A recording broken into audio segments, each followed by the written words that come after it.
이제 우리나라는 겉으로 보기엔 공정한 것처럼 보이나 저는 공정이라는 것보다는 조금 기계적인 평등이다. 기계적인 평등이고 공정이라고 하는 거는 일반적으로 얘기하는 평등과 더불어서 이제 justice, 이게 정의로운, 그러니까 정의로운 평등이어야 된다. 예를 들어서 우리가 시험을 딱 봐서 뭐 1등부터 100등까지 줄 세워서 뭐 서울대 가고 연대 가고 고대 가고 이렇게 하지 않습니까? 사실은 제가 볼 땐 기계적인 평등이거든요. 그게 어쨌든지 간에 제일 깔끔하잖아요. 어떤 기준을 세워서 시험을 보게 해서 줄 세워서 들여보내는 게 제일 깔끔한데 사람은 다 다른 다양성을 가지고 있다는 거예요. 어떤 사람은 진짜 BTS처럼 춤추고 노래하는 걸 정말 잘하는 사람이 있는데 이런 사람들을 평가할 때 국영수, 암기과 뭐 이걸로만 평가하는 게 우습잖아요. 기계적인 평등에 맞춰서 교육이 이루어지고 있다라고 생각을 합니다. 그래서 다양성이나 신이 주신 개인의 기프트를 어떻게 잘 살리느냐가 교육의 가장 근본적인 철학이 돼야 되지 않느냐 이런 생각을 해봤고요. 회사에서도 마찬가지입니다.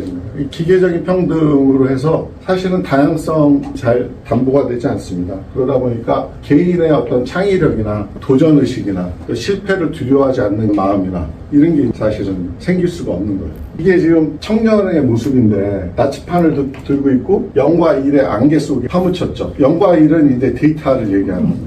이제 AI 시대에 사실은 이 안개 속에서 도시는 크게 성장을 했죠. 산업적으로 보면 굉장히 성장을 했는데 청년들은 이제 내가 어디로 가야 되지? 이런 이제 고민을 하는 거죠. 우리나라만의 문제가 아니에요. 미국에도 뭐 소프트웨어 엔지니어들 뭐 그때 잘 나간다고 해서 열심히 공부하고 나왔는데 답이 없어요. 왜냐면 AI가 다 하거든요. AI가 다 하는데 뭐 주니어를 언제 교육시켜서 일을 시키겠어요. 제가 이제 국민 이전 개정에 대해서 관심을 가진 지가 한 4, 5년 됐는데 이걸 분석해보다 보면 우리나라의 모든 사회 문제가 여기에 담겨져 있다 이렇게 봅니다. 국민들 간에 돈이 왔다 갔다 하는 회계 장부 같은 거예요. 0세부터 4세까지 거의 2천만 원에 가까운 넘는 적자가 납니다. 애들을 키워야 되잖아요. 그래서 이제 그 적자가 나고 여기서 갑자기 또 확 증가합니다. 적자가. 왜 증가할까요? 사교육비. 교육 때문에 여기서 확 증가합니다. 근데 가장 마이너스가 되는 게 한 16세, 17세 이때예요. 4,400만 원입니다. 애들이 적자 4,400만 원.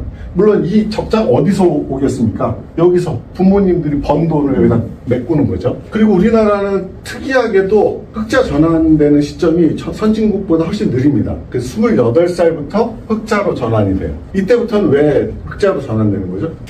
돈을 벌기 시작하는 거죠. 취업해서. 그러다가 43세, 45세 될 때 가장 돈을 많이 법니다. 회사에서 연봉이 제일 좋을 때겠죠. 4,400만 원 정도 됩니다. 지금 이거는 이제 다 빼고 남는 게 이제 1,700만 원이라는 얘기고요. 근데 재밌는 게 선진국들을 보면 이게 없어요.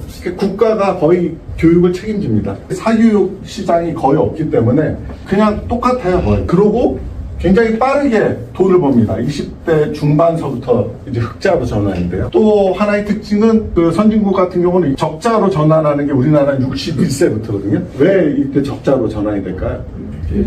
은퇴하니까. 은퇴하고 그 시점이 우리나라는 빠릅니다. 선진국에 비해서. 그래서 선진국은 조금 더 가요. 그러니까 돈 버는 구간이 더 넓습니다. 그리고 학생 때 그런 사교육을 안 받으니까 적자폭이 적죠. 우리나라 사람들 5억 적자 인생. 물론 이게 동시에 발생하는 건 아니죠. 왜냐면 시간이 0세에서 85세까지 쭉 가는 거니까. 근데 그러니까 동시에 이 조건이 유지된다고 봤을 때 전체를 더해보면 적자가 7억이 넘습니다. 우리 자산을 팔아서 어떻게 메꾸겠죠. 그럼 1년에 이제 300조 이상의 적자가 발생합니다. 그러면서 이제 여러 가지 문제들이 막 발생하는 거죠. 여기 보시면은 이제 너무 늦게 돈을 벌기 시작하니까 결과적으로 이제 결혼 연령이 늦어지는 거죠. 애 낳을 수 있는 기회들이 줄어든 겁니다. 2천만 원 가지고 이제 결혼을 해야 돼요. 30대 초반이니까 결혼해야 되잖아요. 결혼할 수가 없어요. 왜 우리나라 평균적으로 2억 9천이 들지 않습니까? 결혼하려면 할 수가 없어요. 그럼 33살 되면은 겨우 부모님 도움받아 결혼했어도 아이를 키우려면 330만 원인데 보시면 1년에 뭐 4천만 원 정도 된다 그러면 2천만 원 정도는 이제 초기 애들 낳아서 키우는 데 써야 되잖아요. 집도 장만해야 되고. 그러니까 계산이 안 돼요. 이 친구들이 이 정도면 나머지 그거보다 못한 청년들이 훨씬 많아요. 200만 원입니다. 우리나라 평균 임금이 한 달에. 생활할 수 있겠습니까? 애를 못 낳죠. 그건 당연한 겁니다. 그러니까 출산율이 0.72명밖에 되지 않는 거죠. 사교육비를 엄청나게 지출하고 출산율 측면에서 아이를 한 명이라도 기를 수 있는 그 정도의 비용을 감당할 수가 없고 열심히 회사를 위해서 일했는데 아까도 말씀드렸다시피 회사는 그냥 제너럴리스트로 쓰다가 나중에 50대 되면은 쓸모가 없어지는 거죠. 왜? 임원 못 달면 이제 내보내야 되잖아요. 임원 못 달면 그냥 하나의 업무를 담당해야 되는데 하나의 업무를 담당하기엔 내가 전문성이 떨어지는 거예요. 그럼 회사 입장에서는 이 사람을 2배나 돈을 주고 이 일을 시켜? 젊은 친구가 훨씬 더 빠릿빠릿한데? 그러니까 이제 뒷방으로 보내라. 그때 이제 마침 이제 미끼를 던지죠. 한 3억에서 5억 정도 한꺼번에 몇 년치 연봉을 줄 테니 나가라. 그러면 그걸 받고 나옵니다, 대부분. 50대 중반에 나오죠? 50대 중반에 나와서 뭐 합니까? 전 세계 가장 그 프랜차이즈 중에 점포수가 많은 게 어딘지 아세요? 맥도날드입니다. 그게 4만 개가 좀 넘습니다. 우리나라에 있는 치킨집의 숫자 맞춰보십시오. 8만 개입니다.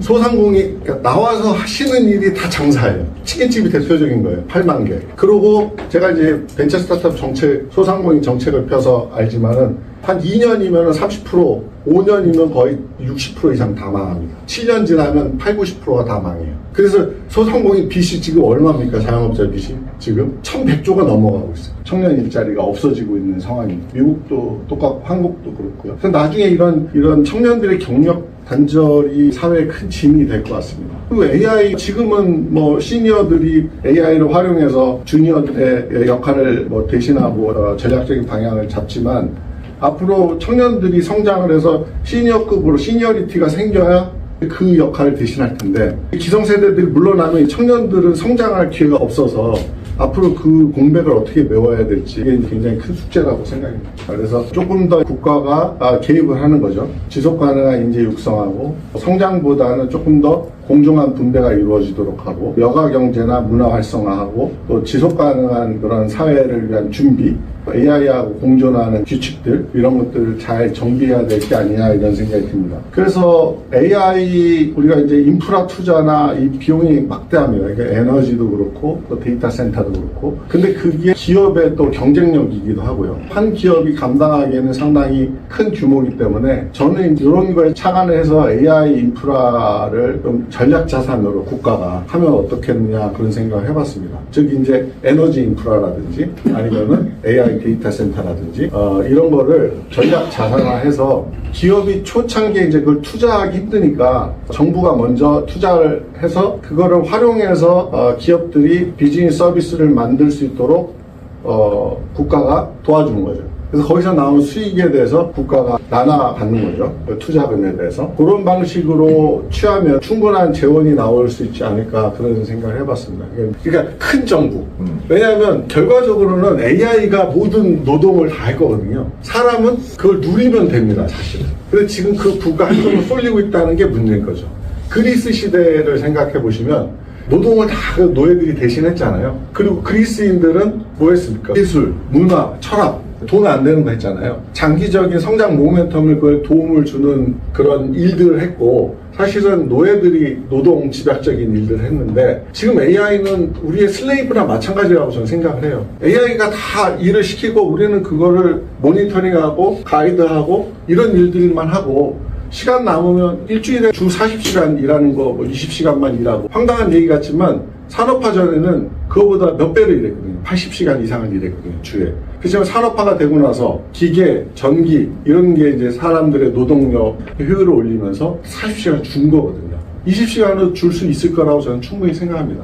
에너지 그리드 정부가 다 깔아야죠. 거기서 사용료를 적절하게 받아야 되는 거고 또 AI 데이터 센터 이번에 뭐 GPU도 정부가 샀지만 그런 식으로 이제 컴퓨팅 파워를 같이 공유할 수 있도록 그래야 중소기업들도 활용할 수가 있습니다. 국가가 그 디자인을 잘해서 많은 기업들이 그걸 공통적으로 활용을 하면서 아주 효율화해야죠. 리소스를. 그렇게 해서 이제 전체적인 부를 키우는 방향. 기업은 비즈니스 서비스를 많이 개발해야 되고 거기에 이제 구체적으로 어떤 비즈니스 서비스가 우리한테 적합할지를 제가 생각을 했는데 우리나라 빨리빨리 문화 에지 시대가 되면은 초저지연 환경이 너무너무 중요해집니다. 핵심적인 원칙은 그렇습니다. 저는 이제 이 두 가지가 제일 중요하다고 생각하면 모든 거예요. 이게 에쿼티, 페어니스의 핵심 원칙인데요. 그게 뭐냐면 첫 번째가 신이 이제 우리 개인들한테 주신 재능이 있는데 그 기프트를 어떻게 하면 잘 개발시켜서 이 사회에 충분한 성공적인 삶을 살게 만드느냐를 국가도 고민하고 교육도 고민하고 기업도 고민을 해야 됩니다. 그래야